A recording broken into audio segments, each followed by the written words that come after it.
Le monument est témoin d'un long passé. Ancien sanctuaire dédié à Saint-Pierre à l'époque mérovingienne, église consacrée à Sainte-Cécile au XIIe siècle, elle connaît une importante campagne de reconstruction au XVIe siècle sous l'impulsion royale. Suite à un ouragan, la charpente s'écroule sur une partie de l'édifice et grâce à l'intervention de Colbert, Louis XIV finance la reconstruction dans un style gothique. Elle sera érigée cathédrale en 1697 sous le vocable de Saint-Louis. La cathédrale est composée d'une large nef à collatéraux nord et sud XVIIe siècle, sur lesquels s'ouvrent des chapelles latérales ainsi que d'un chœur avec son déambulatoire. Il n'y a pas de transept.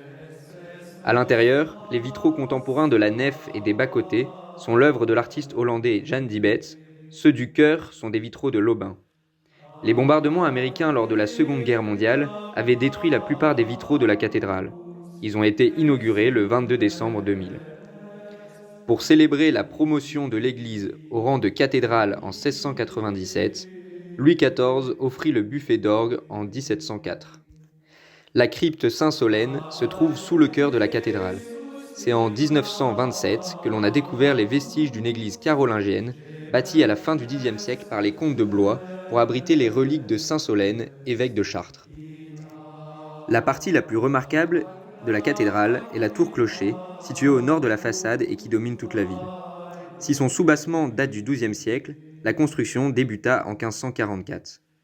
De style Renaissance, elle est pourvue de colonnes ioniques et corinthiennes.